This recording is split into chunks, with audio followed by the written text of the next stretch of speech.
My name is Chris Alexander, and I'm the director of the upcoming production of Porgy and Bess at Seattle Opera.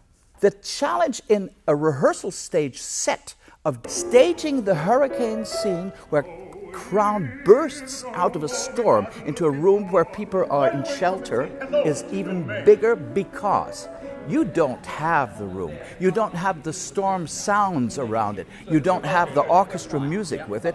You don't even have the right sort of door. Before that, you're just using that towel, not a towel, but a blanket, to wipe off all that water. Then you throw that away.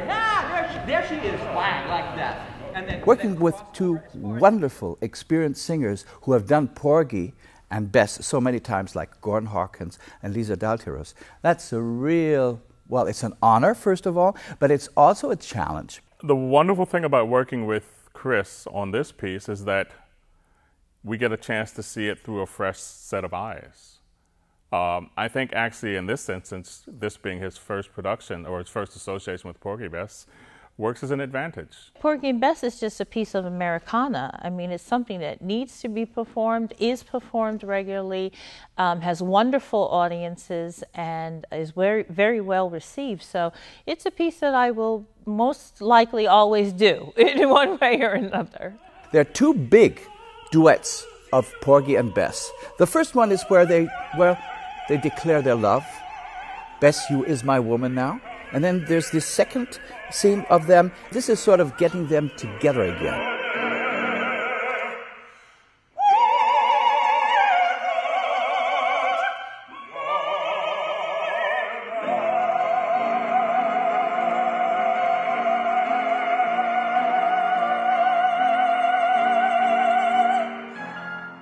The beautiful song Summertime is actually sung 3 times during this opera.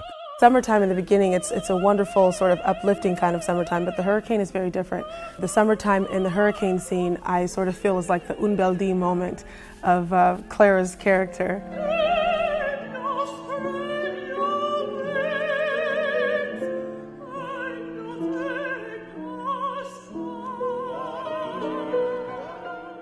Mary Elizabeth is singing the part of Serena, who loses her husband in the first scene through murder, and has an incredible aria in the second scene, My Man's Gone Now. She sings it that you get goosebumps. It's unbelievable the way she sings it. I don't know anybody in the world who knows this score like John Jermaine knows this score, and he shows it to us all. It must be death, or Peter can't hear him. He can't hear nothing that's living. It has to be like that, even if you speak it, because if you just sing it and it disappears, it's the story of these principles coming out over this overlay of this chorus that's interesting.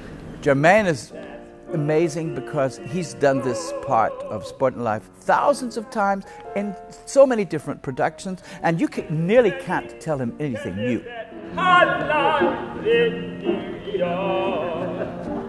Come with me. They can't go wrong, sister. You'll have a wonderful experience if you see Porgy and Bess at Seattle Opera.